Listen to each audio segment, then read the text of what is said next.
Hi, I'm Lisa. When you get ready for a ride, the last thing you want is to find out that you have a dead battery. So how do you avoid it? What's the difference between a charger and a maintainer? Stay tuned to find out.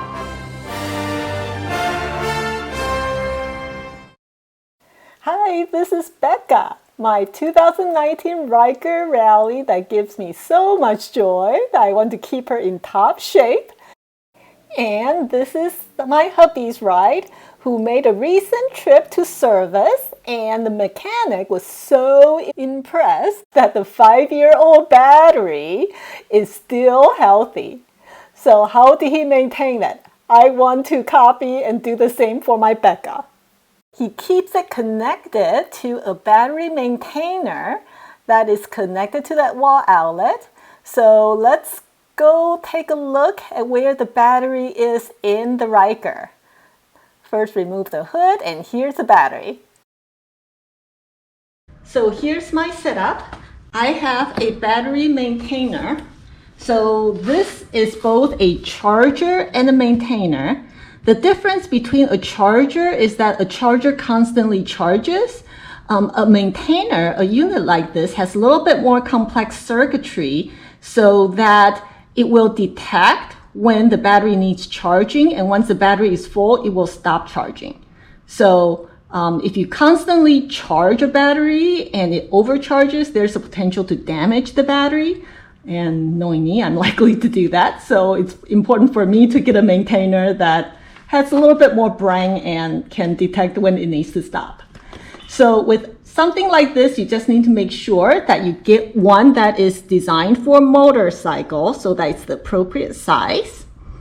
And yeah, you just connect it. This part is connected to the wall, and then to the battery itself. You can decide if you want to do it permanently or temporarily. I have a permanent setup. So then that means that with this cable, I connect the rings to the battery, and the other end is what they call a pigtail. And this end, it's right here, you just connect it to your maintainer once you are ready for it to go in. It also does come with a temporary setup, so that if you don't want to connect the permanent ring connectors, then you just use these alligator clips and charge it that way. So this is where the other end of the pigtail connects to. This is the circuit controller that detects how much charge there is in the battery, and if there's not enough charge, it will charge it. And when there is enough, it will stop. So my battery maintainer is made by Battery Tender. That's the brand that makes it. So every maintainer is slightly different. Read your instructions. I had to select that I have a 12-volt battery. The other option on this one is a 6-volt. It also asks if I have a lithium or AGM battery, and so I have to select the AGM. This does need to connect to an electrical outlet. Okay, so let's see if my battery is healthy. This is a multimeter. Let's turn it on. Direct current side volt, alternate current, and this is a 12-volt battery, so I'm going to turn it to 20 max. When the battery sits for a while without the engine running, the battery will actually lose charge because a running engine will charge the battery. So when you do the measurement, make sure the engine is not running. A fully charged 12-volt battery should actually be 12.6 volts. So this looks pretty good right now. Oh, I'm connected. Sorry, let me disconnect. You can't have the maintainer connected when you do the reading either. So now we actually have a true battery reading now. Let's see what we've got.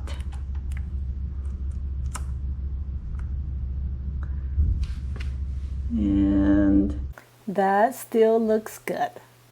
Actually, I don't have the power on right now, and I really should have. Once I turn the power on, the headlight and my camera and other electrical accessories will start drawing on the battery. So that battery reading with the power on but engine not on and not connected to the maintainer is the best reading. So depending on how much electrical accessories you have, that number, once you have the power on, the number is likely to fluctuate a little bit, and that's normal.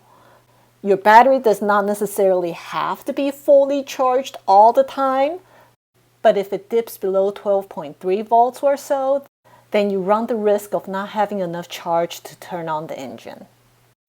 So for me, I don't ride all the time. Sometimes I go for weeks without riding. Some of you may live somewhere where you can't ride in the winter for months. By keeping my battery on this maintainer, I make sure my Ryker is ready to go when I'm ready to ride. Here I have the pigtail tied down and nicely organized so that I know exactly where it is, so that I don't need to fish for it when I come back from a ride. So typically, when I come back from a ride, I don't even remove the hood. I know exactly where this is, so I just connect it this way without having to remove the hood. Now, removing and installing the hood is actually not that difficult. There's a different video to show you exactly the tricks in removing and putting on a hood. The nice thing about having a pigtail available with you when you are out is that in case you have some emergency need, like a flat tire or something and need a compressor, a lot of compressors actually come with a pigtail connection so that you can connect it very easily to your battery and get power that way. Now, of course, our Ryker already comes with a USB port inside the front, but if you need it, there are also some USB cables that connect to one of these pigtails, so that's another option for getting charged via USB. So I hope that's helpful for you in keeping your baby in top battery shape for your ride. If you like this video, please give me a big thumbs up, subscribe, and ride safe.